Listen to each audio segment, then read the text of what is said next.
When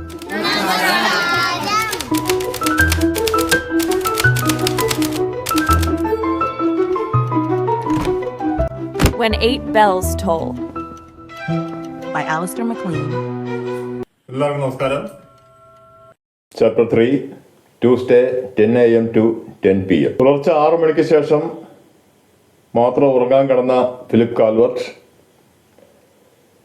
പെട്ടെന്ന് ഒരു ശബ്ദം കേട്ട് ഞെട്ടി ഉണരുകയാണ്. ഒന്ന് ശ്രദ്ധിച്ചപ്പോൾ അദ്ദേഹത്തിന് മനസ്സിലായി, പുറത്താരോ വിളിക്കുകയാണ്. ഈ ഫയർക്രസ്റ്റ് ഷിപ്പിൽ ആരും ഇല്ലേ എന്നുള്ള രീതിയിലുള്ള ഒരു ശബ്ദം കേൾക്കുന്നുണ്ട്. അദ്ദേഹം ചാടി എണീറ്റു. കിടന്നിരുന്ന ആ ബങ്കിൽ പിടിച്ചില്ലായിരുന്നെങ്കിൽ വീണു പോകുമായിരുന്നു. അപ്പോഴാണ് ഓർമ്മ വരുന്നത്, തലേ ദിവസം നാൻഡസ്വിൽ ഷിപ്പിലുണ്ടായ ഫൈറ്റും കാലിലേറ്റ പരിക്കും കഴുത്തിലേറ്റ പരിക്കും ഒക്കെ അപ്പോഴാണ് ഓർമ്മ വരുന്നത്. അദ്ദേഹം എല്ലാം നിവർന്നു വന്നു. കഴുത്തിൽ സ്കാർഫ് എടുത്ത് ചുറ്റി അതിനുശേഷം പുറത്തേക്ക് നടന്നു. അവിടെ കാണുന്നത് അവരുടെ കപ്പലിനോട് ചേർന്ന് ഒരു ടെൻഡർ ബോട്ട് നിൽക്കുന്നു. ടെൻഡർ ബോട്ട് എന്ന് പറഞ്ഞാൽ വലിയ ടൂറിസ്റ്റ് ബോട്ടുകൾ അഥവാ യാട്ടുകൾ. അതിൽ നിന്ന് അടുത്ത ദൂരത്തേക്കൊക്കെ പോകാൻ ഉപയോഗിക്കുന്ന ചെറിയ ബോട്ടുകളാണ്. ഏകദേശം അദ്ദേഹം തലേ ദിവസം യാത്ര ചെയ്ത ഡിങ്കി ബോട്ട് പോലത്തെ ഒരു സംവിധാനം, പക്ഷേ കുറെ കൂടി ലക്ഷറിയസ് ആയിരിക്കും. അതിൻ്റെ ബോഡി ഫയർക്രസ്റ്റ് ഷിപ്പിനോട് ചേർന്ന് നിൽക്കുകയാണ്. പക്ഷേ അതിൽ കുറച്ച് റബ്ബറിൻ്റെ ഫെൻഡേഴ്സ് ഉള്ളതുകൊണ്ട് ബോഡിയിൽ സ്ക്രാച്ച് ഒന്നും ഉണ്ടാവില്ല. അത്യാവശ്യം നല്ല തടിയുള്ള ഉയരം കുറഞ്ഞ ഒരു പ്രായമായ മനുഷ്യൻ, ഏകദേശം 55 വയസ്സിന് മുകളിൽ പ്രായം മതിക്കുന്ന ഒരു രൂപം. അദ്ദേഹം കാൽവർട്ടിനോട് പറഞ്ഞു, മേ കമിൻ. പറഞ്ഞേ ഉള്ളൂ, അനുവാദമൊന്നും കിട്ടുന്നതിന് മുമ്പേ ചാടി ഫയർക്രസ്റ്റിലേക്ക് കയറി. അദ്ദേഹം കാൽവർട്ടിന് നേരെ കൈനീട്ടി. Skouras, sir Anthony Skouras, that's my name. Calvert കൈ പിടിച്ച് കുലുക്കി. ശക്തമായ വേദന അദ്ദേഹത്തിന് അനുഭവപ്പെട്ടു. അത് കാൽവർട്ടിനേക്കാൾ ശക്തിയൊന്നും മറ്റേ ആൾക്കുണ്ടായിട്ടല്ല. എല്ലാ വിരലിലും നല്ല തടിച്ച മോതിരങ്ങൾ, ഒന്നിൽ കൂടുതൽ അയാളിട്ടിരുന്നു, നല്ല വിലപിടിപ്പുള്ള മോതിരങ്ങൾ. കാൽവർട്ട് ഒന്ന് സൂക്ഷിച്ചു നോക്കി. തള്ളവിരലിൽ മാത്രമല്ല, അവിടെയും കൂടി 2-3 ഇടായിരുന്നു എന്ന് ചിന്തിച്ചുകൊണ്ട് കാൽവർട്ട് പറഞ്ഞു, പീറ്റേഴ്സൺ. തലേ ദിവസം കസ്റ്റംസുകാർ എന്ന വേഷത്തിൽ വന്ന കള്ളന്മാരെടുത്തും പറഞ്ഞ അതേ പേരായിരുന്നു. ഞാൻ താങ്കളെക്കുറിച്ച് കേട്ടിട്ടുണ്ട് മിസ്റ്റർ സ്കൗറാസ്. ഉടനെ മറ്റേ ആൾ മറുപടി പറഞ്ഞു, നല്ലതൊന്നും കേട്ടിരിക്കാൻ വഴിയില്ല, എല്ലാവരും എന്നെക്കുറിച്ച് മോശമേ പറയാറുള്ളൂ. ഞാൻ കുറച്ച് ബിസിനസ്സൊക്കെ ചെയ്ത് കാശുണ്ടാക്കിപ്പോയി, അതിൻ്റെ അസൂയ, അത്രയേ ഉള്ളൂ. ഗ്രീസിൽ നിന്ന് എന്നെ പുറത്താക്കി ഞാൻ ബ്രിട്ടനിൽ വന്നു. ബ്രിട്ടീഷുകാർക്ക് എന്നെ മനസ്സിലായി. അവരെനിക്ക് സർ പട്ടം വരെ തന്നു. ഇന്ന് ഞാൻ അത്യാവശ്യം നല്ല രീതിയിലൊക്കെ ജീവിച്ചു പോകുന്നു, ബിസിനസ് ചെയ്യുന്നു, പൈസ ഉണ്ടാക്കുന്നു. പൈസ ഉണ്ടാക്കാതെ എന്ത് ജീവിതം? അതിരിക്കട്ടെ, താങ്കളെ കണ്ടിട്ട് നല്ല ക്ഷീണം തോന്നുന്നു. പുലർച്ചെ കസ്റ്റംസുകാരുടെ റെയ്ഡ്, ഉറക്കമൊന്നും ശരിയായില്ല. സോറി, എന്തിനാണ് ആ കള്ളന്മാർ വരുന്നത്? മനുഷ്യനെ ശല്യം ചെയ്യാൻ. ആയിരിക്കട്ടെ, ഞാൻ വന്നത് എനിക്ക് താങ്കളുടെ റേഡിയോ ഒന്ന് ഉപയോഗിക്കണം. എൻ്റെ യാട്ടിലെ റേഡിയോ തകർക്കപ്പെട്ടിരിക്കുന്നു. കാൽവർട്ട് പ്രത്യേകിച്ച് ഒരു ഭാവവ്യത്യാസവും വരാത്ത രീതിയിൽ അവരുടെ റേഡിയോ സെറ്റിരിക്കുന്ന റൂം ചൂണ്ടിക്കാണിച്ചു കൊടുത്തു. കൂട്ടത്തിൽ ചോദിച്ചു, താങ്കൾക്കത് ശരിക്കും ഓപ്പറേറ്റ് ചെയ്യാൻ അറിയുമോ എന്ന് എനിക്കറിയില്ല. ഞാനേ ഒരുപാട് കാലമായി യാത്രകൾ തുടങ്ങിയിട്ട് പലതരം റേഡിയോ സെറ്റുകൾ ഓപ്പറേറ്റ് ചെയ്തിട്ടുള്ള ആളാണ്. എനിക്കതൊന്നൊരു വിഷയമല്ല. അകത്ത് കയറി 1 മിനിറ്റ് കഴിഞ്ഞതും അദ്ദേഹം വിളിച്ചു, മിസ്റ്റർ പീറ്റേഴ്സൺ, ഇതെന്തോ വർക്ക് ചെയ്യുന്നില്ല. കാൽവർട്ട് യാതൊരു ഭാവവ്യത്യാസവും ഇല്ലാതെ പറഞ്ഞു, വർക്ക് ചെയ്യുന്നില്ലേ? ഇന്നലെ അല്ലാതെ കറക്റ്റ് ആയിരുന്നല്ലോ, ഇന്നെന്ത് പറ്റി? രാത്രി വന്ന കസ്റ്റംസുകാർ അത് തകർത്തു എന്നൊരു വിവരം അറിയാത്ത രീതിയിൽ ഭാവിക്കുകയാണ് കാൽവർട്ട്. അപ്പോഴേക്കും സ്കൗറ ആ റൂമിൽ നിന്ന് പുറത്തു വന്നിരുന്നു. അയാൾ പറഞ്ഞു, ഓറിയോണിലെയും റേഡിയോ വർക്ക് ചെയ്യുന്നില്ല. കാൽവർട്ട് ഒരു ചോദ്യഭാവത്തിൽ നോക്കി. എൻ്റെ യാട്ടിൻ്റെ അപ്പുറത്ത് ഇനി വേറൊരു യാട്ടുണ്ട്, ഓറിയോൺ. അവിടെയാണ് ഞാൻ ആദ്യം പോയത്. അതിൻ്റെ റേഡിയോ പറക്കുന്നില്ല. ഇനിയിപ്പോൾ എന്തായാലും മെയിൻ സ്ട്രീറ്റിൽ പോയി ഫോൺ ചെയ്യണം. കാൽബർട്ട് ചോദിച്ചു, എന്താണാവോ അത്യാവശ്യം? US വിളിക്കണം. പെൻറ്റഗണിൻ്റെ ചില പ്രോജക്റ്റുകൾ അവർ ഡ്രോപ്പ് ചെയ്തു എന്നാണ് കേട്ടത്. അങ്ങനെയാണെങ്കിൽ സ്റ്റീലിൻ്റെ ഡിമാൻഡ് കുറയും. എനിക്കൊരു $1-2 കോടി നഷ്ടം വന്നേക്കാം. വളരെ നിസ്സാര ഭാവത്തിലാണ് സ്കൗറ പറയുന്നത്. കാൽബർട്ട് ചോദിച്ചു, അത്രയും വലിയ നഷ്ടം? ബിസിനസ് ആകുമ്പോൾ ലാഭവും നഷ്ടവും ഉണ്ടാവുമല്ലോ മിസ്റ്റർ പീറ്റേഴ്സൺ. അവിടെ നിന്നുള്ള മെയിൻ ലൈനെ തകർക്കപ്പെട്ടിരിക്കുന്നു എന്നാണ് എനിക്ക് കിട്ടിയ വിവരം. ആര് പറഞ്ഞു? പോലീസ്. ഇന്നലെ രാത്രി കസ്റ്റംസിൻ്റെ കൂടെ പോലീസ് ഉണ്ടായിരുന്നു. ലക്ഷണം എന്ന് പറയാമോ? കാൽബർട്ട് പറഞ്ഞു. ഓ, ആർക്കിയോ? അതായത് സർജന്റ് ആർക്കി മക്ഡൊണാൾഡ്. അയാൾ ഒറ്റയ്ക്കായിരുന്നോ? കസ്റ്റംസുകാരെ കൂടാതെ? അല്ല, അയാളുടെ മകനാണെന്ന് തോന്നുന്നു ഒരാൾ കൂടെ ഉണ്ടായിരുന്നു. അയാളുടെ പേരും മക്ഡൊണാൾഡ് എന്ന് തന്നെയാണ് പറഞ്ഞത്. ആ, മനസ്സിലായി, പീറ്റർ മക്ഡൊണാൾഡ്. ഞാനേ 5 കൊല്ലമായി എല്ലാ സീസണിലും ഈ ഹാർബറിൽ വരുന്നതാണ്. അതുകൊണ്ട് ഇവിടെയുള്ള മിക്കവാറും ആൾക്കാരെയൊക്കെ എനിക്ക് പരിചയമുണ്ട്. അതിരിക്കട്ടെ, ഒരു കാര്യം. എന്തായാലും നമ്മൾ ഇത്രയും പരിചയപ്പെട്ട അവസ്ഥയ്ക്ക് വൈകുന്നേരം ഞാൻ ടെൻഡർ ബോട്ട് അയക്കാം. നിങ്ങൾ എൻ്റെ യാട്ടിലേക്ക് വരണം, നമുക്ക് ഡ്രിങ്ക്സ് കഴിക്കാം. അയാളുടെ ടെൻഡർ ബോട്ടിലേക്ക് കയറി. അവിടെ നിന്നുകൊണ്ട് അയാൾ പെട്ടെന്ന് ചോദിച്ചു, മിസ്റ്റർ പീറ്റേഴ്സൺ, ഒരു കാര്യം ഞാൻ ചോദിക്കാൻ മറന്നുപോയി. താങ്കൾ ഇവിടെ? കാൽബർട്ട് മറുപടി പറഞ്ഞു, ഞാനും എൻ്റെ സുഹൃത്തും മറൈൻ ബയോളജിസ്റ്റുകളാണ്. ചില റിസർച്ച് വർക്ക് ആയിട്ട് വന്നിരിക്കുകയാണ്. ഞങ്ങളുടെ ബോട്ടല്ല ഇത്, അഗ്രികൾച്ചർ ആൻഡ് ഫിഷറീസ് ഡിപ്പാർട്ട്മെൻറ്റിൻ്റെ ബോട്ടാണ്. ഓ, മറൈൻ ബയോളജി, അത് എൻ്റെ ഒരു ഹോബിയാണ് എന്ന് പറഞ്ഞ് ആ ടെൻഡർ ബോട്ട് അവിടെ നീങ്ങി. ടോർബേ ടൗണിലെ പോലീസ് സ്റ്റേഷനിലെത്തിയ കാൽബർട്ടിനോട് അന്ന് പുലർച്ചെ കണ്ട ആ പോലീസ് സർജന്റ് മക്ഡൊണാൾഡ് ചോദിച്ചു, താങ്കളുടെയും റേഡിയോ തകർക്കപ്പെട്ടോ? കാൽബർട്ട് ചോദിച്ചു, എങ്ങനെ മനസ്സിലായി? സ്കൗറാസ് അരമണിക്കൂർ മുമ്പ് വന്നിരുന്നു, കാര്യങ്ങളൊക്കെ പറഞ്ഞു. അത് മിസ്റ്റർ ക്യാമ്പൽ, അതായത് ഓറിയോൺ യാട്ടിൻ്റെ ഉടമസ്ഥൻ, അയാൾ ഇപ്പോൾ പോയേ ഉള്ളൂ. രണ്ടുപേരും ഒരുപാട് നേരം സംസാരിച്ചു. കാൽബർട്ട് പറഞ്ഞു, ഞാൻ എന്തായാലും ഒരുപാട് നേരം സംസാരിക്കാൻ ഉദ്ദേശിച്ചിട്ടില്ല. ഞാനിനി എന്ത് ചെയ്യണം? എൻ്റെ റേഡിയോ സെറ്റ് തകർക്കപ്പെട്ടിരിക്കുന്നു. അതൊന്നാമത് ബാക്കിയുള്ളവരെ പോലെ അല്ല, ഗവൺമെൻറ് പ്രോപ്പർട്ടിയാണ്. അതുകൊണ്ട് എനിക്ക് പോലീസിൽ റിപ്പോർട്ട് ചെയ്തേ പറ്റൂ. താങ്കൾ എന്ത് നടപടി എടുക്കാൻ ഉദ്ദേശിക്കുന്നത്? ഞാനിപ്പോൾ എന്ത് ചെയ്യാൻ? ഞാനൊരു നോട്ട്ബുക്ക് എടുത്തുകൊണ്ട് അവിടെ വരും. പക്ഷേ എനിക്ക് ഫിംഗർ പ്രിൻ്റോ അങ്ങനെയുള്ള ഒരു കാര്യങ്ങളും നോക്കാൻ അറിയില്ല. എന്തെന്ന് വെച്ചാൽ പല രാജ്യങ്ങളിലും അങ്ങനെയാണ് പോലീസിൻ്റെ ഒരു സിസ്റ്റം. ക്രമസമാധാനത്തിന് പോലീസിൻ്റെ ഒരു വിഭാഗവും കുറ്റാന്വേഷണത്തിന് മറ്റൊരു വിഭാഗമാണ്. അപ്പം രണ്ട് കൂട്ടർക്കും കൊടുക്കുന്നത് 2 രീതിയിലുള്ള ട്രെയിനിങ് ആയിരിക്കും.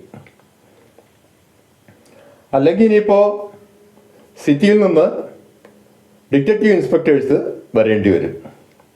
കാൽബർട്ട് പറഞ്ഞു, അത് മിക്കവാറും സ്കൗറ കൊണ്ടുവരും. അയാൾ അതിനുള്ള ഹോൾഡൊക്കെ ഉണ്ടെന്ന് എനിക്ക് സംസാരത്തിൽ നിന്ന് മനസ്സിലായി. മക്ഡൊണാൾഡ് പറഞ്ഞു, ഉണ്ടോന്നോ? ഹോൾഡ് മാത്രമല്ല, ഇത്രയും ജനപ്രീതിയുള്ള ഒരു പണക്കാരനെ നമുക്ക് വേറെ കാണാൻ കഴിയും. സ്റ്റേഷൻ്റെ ഒരു ഗ്ലാസ് ജനലിൽ കൂടെ മക്ഡൊണാൾഡ് പുറത്തേക്ക് വിരലി കൊണ്ടി. ഇതാ ബിൽഡിംഗ് ഉണ്ടോ? കാൽബർട്ട് പുറത്തു നോക്കി. അതിമനോഹരമായ രീതിയിലുള്ള ഒരു ആധുനിക രീതിയിൽ പണി കഴിപ്പിച്ചിട്ടുള്ള ബിൽഡിങ്. അത് അദ്ദേഹം ഇപ്പോൾ പണിയഴിപ്പിച്ച ടൗൺ ഹാളാണ്.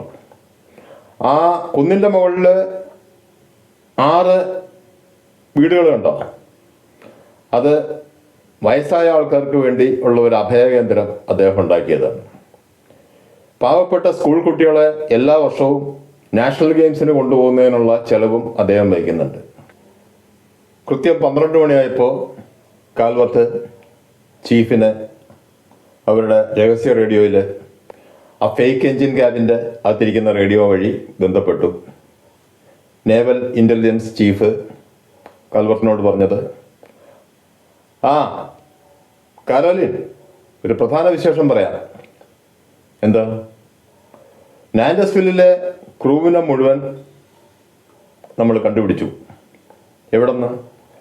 പതിവ് പോലെ കുറച്ച് നോർത്തിൽ ഒരു ഒഴിഞ്ഞ ഫാം ഹൗസ്, അവിടെ ഇതിനു മുമ്പ് പലപ്പോഴും നമ്മൾ കണ്ടിട്ടുള്ളതുപോലെ അത്രയും ആൾക്കാർ, അവർക്ക് ഇന്നലെ രാത്രി വരെ ഗണ്ണം പിടിച്ച് ഗാർഡുകളുണ്ടായിരുന്നു. ഇന്ന് രാവിലെ അവർ ഗാർഡുകളെയൊന്നും കാണുന്നില്ല. അതോടെ അവർ പുറലോകമായിട്ട് ബന്ധപ്പെട്ടു. നമ്മൾ ചെന്നു, കൊണ്ടുവന്നു. 2 പേർക്ക് ഗുരുതരമായി പരിക്കുണ്ട്. ബാക്കി 23 പേർക്ക് കാര്യമായിട്ടുള്ള പ്രശ്നങ്ങളൊന്നുമില്ല. കാൽവർട്ട് ആ സമയത്ത് തലേ ദിവസം നാൻഡസ്വിൽ കപ്പലിൽ കണ്ട ക്യാപ്റ്റൻ്റെയും എഞ്ചിനീയറുടെയും റൂമുകൾ ആലോചിക്കുകയായിരുന്നു. തകർക്കപ്പെട്ട ഫർണിച്ചറുകളും തളം കെട്ടി നിന്നിരുന്ന രക്തവും. അപ്പോൾ ക്യാപ്റ്റനും എഞ്ചിനീയറുമാണ് ആ പരിക്ക് പറ്റിയ വ്യക്തികൾ എന്ന് കാൽവർട്ട് മനസ്സിലാക്കുകയാണ്. കാൽവർട്ട് ചോദിച്ചു, എന്തെങ്കിലും ക്ലൂ അവരുടെ നിന്ന് കിട്ടിയോ? എല്ലാം പതിവ് പോലെ തന്നെ. അവരുടെ കപ്പൽ ബ്രിസ്റ്റോൾ പോർട്ടിൽ നിന്ന് യാത്ര തിരിച്ചു. ഏതാനും മണിക്കൂറുകൾ കഴിഞ്ഞപ്പോൾ ഡിസ്ട്രസ് ഫ്ലെയിം കാണുന്നു. അതായത് തകർക്കപ്പെട്ട രീതിയിലുള്ള ഒരു കപ്പലിൽ നിന്നോ ബോട്ടിൽ നിന്നോ ഉള്ള ഒരു അടയാളം. ആ ബോട്ടിലുണ്ടായിരുന്നവരെയൊക്കെ രക്ഷിക്കുന്നു. അകത്ത് കയറിയവർ അവരുടെ നേരെ തോക്ക് ചൂണ്ടുന്നു. അവരെല്ലാം ബന്ദികളാക്കുന്നു. പിന്നെ പതിവ് പോലെ അവരുടെ കണ്ണുമൂടി കെട്ടുന്നു. അവരെ മറ്റൊരു ബോട്ടിൽ കയറ്റുന്നു, കരയിലെത്തിക്കുന്നു. കണ്ണുമൂടി കെട്ടിയോണ്ട് അവർക്ക് ആ ബോട്ട് ഏതാണെന്ന് അറിഞ്ഞുകൂടാ, എവിടെയാണ് എത്തിച്ചതെന്നറിയില്ല. പിന്നെ ഈ പറഞ്ഞ പോലെ ഒരു ഫാം ഹൗസിൽ എത്തിക്കുന്നു, കണ്ണു തുറക്കുന്നു. അവിടെ കുടിക്കാനും കഴിക്കാനും ഇഷ്ടം പോലെ ഉറങ്ങാനുള്ള സൗകര്യങ്ങളുണ്ട്, എല്ലാം ഉണ്ട്. ഒരു പ്രശ്നവുമില്ല, സ്വാതന്ത്ര്യമില്ല എന്ന് മാത്രം. ഇന്ന് രാവിലെ അവർക്ക് സ്വാതന്ത്ര്യവും കിട്ടുന്നു. അപ്പോൾ ബെറ്റിയും ഡോറോത്തിയും ഈ കപ്പൽ പിടിച്ചെടുക്കപ്പെടുമ്പോൾ അതിൻ്റെ അകത്ത് തന്നെ ഒളിച്ചുണ്ടായിരുന്നു. പിന്നെയാണ് അവരെ പിടിച്ചിരിക്കുന്നത്, അല്ലേ? അങ്ങനെയാണ് ചാൻസ്. കാരണം ക്യാപ്റ്റന് മാത്രമേ അവരെക്കുറിച്ച് അറിയൂ. വേറെ ആർക്കും അങ്ങനെ 2 ആൾക്കാർ ആ കപ്പലിലുള്ളവരും അറിയില്ല. ക്യാപ്റ്റനാണെങ്കിൽ ഇപ്പോൾ സംസാരിക്കാനുള്ള അവസ്ഥയായിട്ടില്ല. ഡോക്ടേഴ്സ് അയാളെ കാണാൻ അനുവദിക്കുന്നില്ല. 40 മണിക്കൂർ ബാക്കിയുണ്ട്. എന്താണ് താങ്കൾ ചെയ്യാൻ ഉദ്ദേശിക്കുന്നത്? പെട്ടെന്നാണ് കാൽവർട്ടിന് അന്ന് പുലർച്ചെ ചീഫുമായിട്ടുള്ള സംസാരം ഓർമ്മ വരുന്നത്. രാജ്യഭീഷണിയും അത് കഴിഞ്ഞ് 48 മണിക്കൂർ സമയവും അതിലിപ്പോൾ 8 മണിക്കൂർ കഴിഞ്ഞിരിക്കുന്നു. അതാണ് ചീഫ് ഉദ്ദേശിക്കുന്നത്. പെട്ടെന്ന് കാൽവർട്ട് പറഞ്ഞു, താങ്കൾ എനിക്ക് വേണ്ടി ചില കാര്യങ്ങൾ ചെയ്തു തരണം. ചീഫ് പറഞ്ഞു, എന്ത് വേണം പറഞ്ഞോളൂ. സ്കോട്ട്ലൻഡ് ഹെഡ് പോസ്റ്റ് ഓഫീസുമായും പോലീസ് ഹെഡ് ക്വാർട്ടേഴ്സുമായിട്ടും ബന്ധപ്പെടണം. ചില ഇൻഫർമേഷൻസ് എനിക്ക് അവിടെ നിന്ന് കളക്ട് ചെയ്ത് തരണം. കാൽവർട്ട് പറഞ്ഞ കാര്യങ്ങൾ ചീഫ് എഴുതിയെടുത്തു. അദ്ദേഹം അതൊന്ന് ഓടിച്ചു വായിച്ചു. എന്നിട്ട് പറഞ്ഞു, അർദ്ധരാത്രി ആകുമ്പോഴേക്കും റെഡിയാക്കി തരാം. കാൽവർട്ട് പറഞ്ഞു, എന്നാൽ എനിക്ക് വേണ്ട. വേണ്ടേ? അത്ര വൈകിയാൽ ശരിയാവില്ല. ചീഫ് ഒന്നുകൂടി ആലോചിച്ചിട്ട് പറഞ്ഞു, ശരി, ഒരു 9 മണിയാകുമ്പോഴേക്കും തരാം. അതും വേണ്ട. പിന്നെ 4 മണിയാകുമ്പോൾ എനിക്ക് വിവരം കിട്ടണം. 4 മണിക്ക്? അത്ര പെട്ടെന്നോ? താങ്കൾക്ക് ഇഷ്ടം പോലെ ആൾക്കാരില്ലേ? ഓരോ ഓഫീസിലേക്കും ആവശ്യത്തിന് ആൾക്കാരെ അയക്കുക. പിന്നെ നമ്മുടെ ഓഫീസിൽ നിന്ന് പോകുമ്പോൾ അവരെല്ലാം പെട്ടെന്ന് തന്നെ ചെയ്തു തരില്ലേ? അവസാനം ചീഫ് പറഞ്ഞു, ശരി, കഴിയുന്നത്ര ചെയ്തു തരാം. അതുവരെ താങ്കൾ എന്ത് ചെയ്യാൻ പോകുന്നു? ഉറങ്ങാൻ പോകുന്നു. 4 മണിയായപ്പോൾ കാൽവർട്ട് വീണ്ടും ചീഫിനെ കോണ്ടാക്ട് ചെയ്തു. ആ സമയത്ത് ആ റേഡിയോയിൽ തന്നെ കണക്ട് ചെയ്ത ഒരു ഹെഡ്ഫോൺസും ചെവിയിൽ വെച്ച് ഹൺസ്ലെറ്റ് തൊട്ടടുത്ത് തന്നെ ഇരിപ്പുണ്ട്. അദ്ദേഹത്തിൻ്റെ കയ്യിൽ ഒരു പേപ്പറും പെൻസിലും ഉണ്ട്. അദ്ദേഹത്തിൻ്റെ ഒരു സ്പെഷ്യാലിറ്റിയാണ് ഷോർട്ട് ഹാൻഡിൽ ആൾ എക്സ്പെർട്ടാണ്. അതുകൊണ്ട് ചീഫ് പറയുന്ന കാര്യങ്ങൾ പെട്ടെന്ന് എഴുതിയെടുക്കാൻ വേണ്ടി കാൽവർട്ട് ഇരുത്തിയിരിക്കുക. ലൈനിൽ വന്ന ചീഫ് കാൽവർട്ട് ആവശ്യപ്പെട്ട ഇൻഫർമേഷൻസ് എല്ലാം പറഞ്ഞു കൊടുത്തു. ഹൺസ്ലെറ്റ് അതെല്ലാം എഴുതിയെടുക്കുകയും ചെയ്തു. ആ എഴുതിയെടുത്ത വിവരങ്ങൾ ഒന്ന് വായിച്ചു നോക്കിയ കാൽവർട്ട് ചീഫിനോട് പറഞ്ഞു, അപ്പോൾ ഈ 5 കപ്പലുകളും കാണാതെ പോകുന്നതിന് മുമ്പായിട്ട് ചെറിയ ഓരോ ബോട്ടുകൾ കാണാതായിട്ടുണ്ട്. അതിലുള്ള ആൾക്കാരെ കുറിച്ച് ഇതുവരെ യാതൊരു വിവരവുമില്ല. ചീഫ് പറഞ്ഞു ശരിയാണ്, പ്രധാനമായിട്ടും ഫിഷിംഗ് ബോട്ട്സ്, അതല്ലെങ്കിൽ ചെറിയ ഉല്ലാസ നൗകകൾ, അങ്ങനെ 5 എണ്ണം മിസ്സിംഗ് ആണ്. അതിലുള്ള ആൾക്കാരെക്കുറിച്ച് നമുക്ക് യാതൊരു വിവരവും കിട്ടിയിട്ടില്ല. മാത്രമല്ല ഏതാനും ദിവസങ്ങൾ കഴിയുമ്പോൾ ആ യാനങ്ങൾ ഏതെങ്കിലും പാറയിലിടിച്ച് തകർന്ന രീതിയിൽ നമുക്ക് കിട്ടും. ചീഫ് ചോദിച്ചു, ഇനി എന്താ താങ്കളുടെ പരിപാടി? ഇനി 8 മണിയാകുമ്പോൾ തൊട്ടടുത്തുള്ള ഷാങ്ക്രില യാട്ടിലേക്ക് പോകണം. അതിൻ്റെ ഉടമസ്ഥൻ അന്തോണി സ്കൗറാസ് എന്നെയും ഹാരിയറ്റിനെയും, ഹാരിയറ്റ് എന്ന് ഉദ്ദേശിക്കുന്ന ഹൺസ്ലെറ്റിൻ്റെ ഗേൾ നെയിമാണ്, ഡ്രിങ്ക്സിന് വിളിച്ചിട്ടുണ്ട്. ചീഫ് പറഞ്ഞു, ആ പേര് എനിക്ക് പരിചയമുള്ള പേരാണല്ലോ, ഞങ്ങൾ പലതവണ കമ്പനി കൂടിയിട്ടുണ്ട്. അത് സ്കൗറാസ് എല്ലാ ഉന്നത ഉദ്യോഗസ്ഥന്മാരുമായിട്ടും ക്യാബിനറ്റിൽ പോലും കോണ്ടാക്റ്റുള്ള ആളാണ്. പ്രത്യേകം താങ്കളെ ക്ഷണിക്കാനുള്ള കാരണം? പ്രത്യേകിച്ച് കാരണം ഉണ്ടോയെന്ന് എനിക്കറിയില്ല, പക്ഷേ ഞാൻ പോകുന്നത് എൻ്റെ മനസ്സിൽ ചില സംശയങ്ങളുണ്ട്. ഇനി എനിക്ക് ഒരു കാര്യം കൂടി ചെയ്തു തരണം. ചീഫ് ചോദിച്ചു, എന്താ? രാത്രി 8 മണി കഴിയുമ്പോൾ റേഡിയോയിലൂടെയും ടി വിയിലൂടെയും ഒരു അറിയിപ്പ് വരണം. കടലിൻ്റെ തെക്ക് ഭാഗത്തുള്ള ഒരു യാട്ടിൽ നിന്ന് അപകട സിഗ്നൽ ലഭിച്ചിരിക്കുന്നു. രാവിലെ അന്തരീക്ഷം തെളിഞ്ഞാലുടനെ അതിനുള്ള എയർ സെർച്ച് ആരംഭിക്കുന്നതായിരിക്കും. അത് കഴിഞ്ഞാൽ പുലർച്ചെ 5 മണിയാകുമ്പോൾ ഈ ടോർബേ ഹാർബറിൻ്റെ തെക്കുവശത്തുള്ള ഒരു മണൽ തുരുത്തുണ്ട്, അവിടെ എനിക്കൊരു ലോങ് റേഞ്ച് ഹെലികോപ്റ്റർ കിട്ടണം. ചീഫ് ചോദിച്ചു, ഉദ്ദേശം? ഇങ്ങനെ ഒരു ഇൻഫർമേഷൻ കിട്ടുന്ന ആൾക്കാർ ആ ഹെലികോപ്റ്റർ അവിടെ കണ്ടാൽ സംശയിക്കില്ല, കാരണം അത് സെർച്ച് ഓപ്പറേഷൻ ആണെന്ന് വിചാരിച്ചോളൂ. രാത്രി 12 മണിക്ക് വിളിക്കാം. ടെൻഡർ ബോട്ട് ഫാർക്രസ്റ്റിൻ്റെ അടുത്തെത്തി. ഹൺസ്ലെറ്റും കാൽവർട്ടും അതിൽ കയറി ഷാങ്ക്രില യാട്ടിലെത്തി. അതിൻ്റെ അകത്താണെങ്കിൽ ലക്ഷറിയുടെ അങ്ങേയറ്റം, എല്ലാവർക്കും ഇരിക്കാൻ ലക്ഷറിയസ് ചെയറുകൾ. ഔറ, അദ്ദേഹത്തിൻ്റെ വൈഫ്, അതുകൂടാതെ സിറ്റിയിലെ ഒരു വലിയ ബാങ്കിൻ്റെ ഉടമസ്ഥൻ, ഒരു പേരുകേട്ട അഡ്വക്കേറ്റ്, അത്തരം ഒരുപാട് ആൾക്കാർ അവിടെ ഉണ്ട്. എല്ലാവരുടെ കയ്യിലും സ്കോച്ച് വിസ്കി ഉണ്ട്.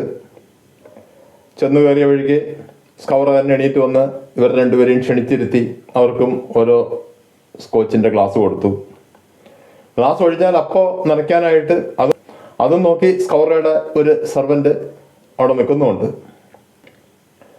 പല വിഷയങ്ങളും സംസാരിച്ചിട്ടിരുന്നു. മോശമായ ക്ലൈമറ്റ്, അതുപോലെ ഇടയ്ക്കിടയ്ക്കുണ്ടാകുന്ന അപകടങ്ങൾ, അത്തരം പല കാര്യങ്ങളും സംസാരിച്ചുകൊണ്ടിരുന്നപ്പോൾ പെട്ടെന്ന് കാൽവർട്ട് നേരത്തെ പ്ലാൻ ചെയ്ത രീതിയിലുള്ള മെസ്സേജ് ടി വിയിൽ കൂടെ വരികയാണ്. അത് കേട്ട സ്കൗറ വളരെ പുച്ഛത്തോടെ, ഇവനൊക്കെ ഈ ഒരു ക്ലൈമറ്റിലാണ് യാത്ര ചെയ്യുക? റേഡിയോ സിഗ്നൽ അവൻ അയക്കാൻ പറ്റി, അതായത് അവൻ്റെ യാട്ടിൽ റേഡിയോ ഉണ്ട്. അപ്പം ഈ വെതർ ഫോർകാസ്റ്റൊക്കെ അവന് കേട്ടൂടെ? ഇങ്ങനത്തെ അവസ്ഥയിൽ ആരെങ്കിലും യാത്ര ചെയ്യുമോ? പൊട്ടന്മാർ. സ്കൗറയുടെ ഭാര്യ എല്ലാം കേട്ട് ഒരു പുഞ്ചിരിയോടെ അവിടെ ഇരിപ്പുണ്ട്. അവരെ കണ്ടാൽ അതിസുന്ദരിയാണ്. അത് കാൽവർട്ട് നേരത്തെ മനസ്സിലാക്കിയിട്ടുണ്ട്. അവർ മുൻപൊരു സിനിമാ നടിയായിരുന്നു. സ്കൗറയേക്കാൾ വളരെയധികം പ്രായം കുറവാണ്. ഏകദേശം ഒരു 35 വയസ്സിനടുത്ത് മാത്രമേ പ്രായമുള്ളൂ. കാൽവർട്ട് എഴുന്നേറ്റ് ആ യാട്ടിൻ്റെ സൈഡിലുള്ളൊരു വിൻഡോയിൽ കൂടെ അവരുടെ കപ്പൽ കിടക്കുന്ന ഭാഗത്തേക്ക് നോക്കിയിട്ട് പറഞ്ഞു, ഞങ്ങൾ തിരിച്ചു പോയാലൊന്ന് ആലോചിക്കുക. സ്കൗറ ചോദിച്ചു, എന്താ കാറ്റിൽ നിങ്ങളുടെ കപ്പൽ അവിടെ നിന്ന് നീങ്ങിപ്പോകും എന്ന് പേടിയുണ്ടോ? കാൽവർട്ടൊന്നും വേണ്ടിയില്ല. പെട്ടെന്ന് സ്കൗറ അവരുടെ ടെൻഡർ ബോട്ടിൻ്റെ ക്യാപ്റ്റനെ വിളിച്ചു. പീറ്റേഴ്സിന് പേടി അവരുടെ കപ്പൽ നീങ്ങിപ്പോകുമെന്ന്. എന്നാൽ പിന്നെ അവർ പൊക്കോട്ടെ, കൊണ്ടുവിട്ടാലോ? ക്യാപ്റ്റൻ പറഞ്ഞു, അങ്ങനെ നിർബന്ധമാണെങ്കിൽ പോവാം, പക്ഷേ അതിൻ്റെ ആവശ്യമൊന്നുമില്ല. അല്പം കഴിഞ്ഞ് ക്യാപ്റ്റൻ തിരിച്ചു വന്ന് പറഞ്ഞു, ഇപ്പം പോകാൻ പറ്റില്ല, ആ ടെൻഡർ ബോട്ടിൻ്റെ കാർബറേറ്റർ വീണ്ടും കംപ്ലൈൻറ്റ് കാണിക്കുന്നുണ്ട്. ഒന്ന് സ്കൗർ പറഞ്ഞു, അയ്യോ ഈ പെട്രോൾ എഞ്ചിനുള്ള ഒരു സാധനം ഇനി ഞാൻ വാങ്ങിക്കില്ല. പിന്നെ അദ്ദേഹം ഡീസൽ എഞ്ചിൻ്റെ മഹത്വങ്ങളെക്കുറിച്ച് കുറച്ച് നേരം സംസാരിച്ചുകൊണ്ടിരുന്നു. അതിനിടയിൽ പെട്ടെന്ന് അദ്ദേഹം കാൽവർട്ടിനോട് ചോദിച്ചു, താങ്കൾ വിവാഹിതനല്ലേ? കാൽവർട്ട് നിശ്ചയദാർത്ഥത്തിൽ ഒന്ന് തലയാട്ടി. വാസ്തവത്തിൽ വർഷങ്ങൾക്ക് മുമ്പ് അദ്ദേഹത്തിൻ്റെ വിവാഹം കഴിഞ്ഞായിരുന്നു. 2 മാസത്തിനകം തന്നെ ഒരു ആക്സിഡൻറ്റിൽ അദ്ദേഹത്തിൻ്റെ ഭാര്യ മരിച്ചു. ആ ആക്സിഡൻറ്റിൽ തന്നെ അദ്ദേഹത്തിൻ്റെ ഇടത് കവിളിൽ ഒരു വികൃതമായ അടയാളവും രൂപപ്പെട്ടു. അതിനുശേഷമാണ് അദ്ദേഹം നേവൽ ഇൻ്റലിജൻസിൻ്റെ സീക്രട്ട് സെക്ഷനിലേക്ക് വരുന്നത്. പിന്നീട് അദ്ദേഹം വിവാഹത്തിനെ കുറിച്ച് ചിന്തിച്ചിട്ടില്ല. കാരണം ആരെങ്കിലും അദ്ദേഹത്തോട് അത്തരം ഒരു അഫെയറുമായിട്ട് വന്നാൽ എന്താണ് ജോലി എന്ന് പറയാൻ പറ്റില്ല. കാരണം സീക്രട്ട് സർവീസ് ആണല്ലോ. പിന്നെ മുഖത്ത് അങ്ങനെ ഒരു പാടുള്ളതുകൊണ്ട് ആരും വരികയില്ല. സ്കൗറ വീണ്ടും ചോദിച്ചു, എത്ര വയസ്സായി ഇപ്പോൾ? 38.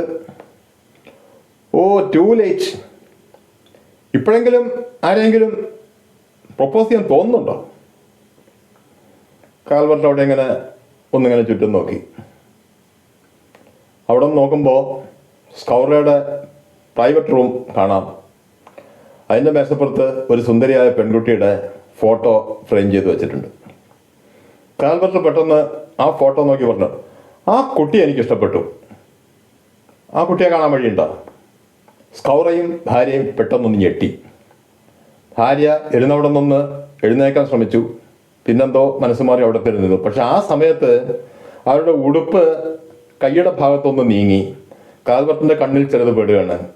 ആ കയ്യിലും ഷോൾഡറിൻ്റെ ഭാഗത്തും എല്ലാം ചില പ്രത്യേക പരിക്കേറ്റതുപോലുള്ള അടയാളങ്ങൾ. ഒരു കയറ് വരിഞ്ഞു മുറിയതുപോലത്തെ പരിക്ക്. അവർ മെല്ലെ സീറ്റിൽ നിന്ന് എഴുന്നേറ്റു, ആ റൂമിലേക്ക് പോയി ആ ഫോട്ടോ എടുത്തുകൊണ്ട് വന്ന് സ്കൗറയുടെ കൈ കൊടുത്തു. സ്കൗറയാണെങ്കിൽ ഇങ്ങനെ വളരെ വല്ലാത്തൊരവസ്ഥയിലിരിക്കുകയാണ്. സ്കൗറ പറഞ്ഞു, ഇതെൻ്റെ ആദ്യ ഭാര്യയായിരുന്നു മിസ്റ്റർ പീറ്റേഴ്സൺ. അവർ ഏകദേശം 30 കൊല്ലത്തോളം ഞങ്ങൾ ഒന്നിച്ച് ജീവിച്ചു. അത് കഴിഞ്ഞ് അവൾ പോയി.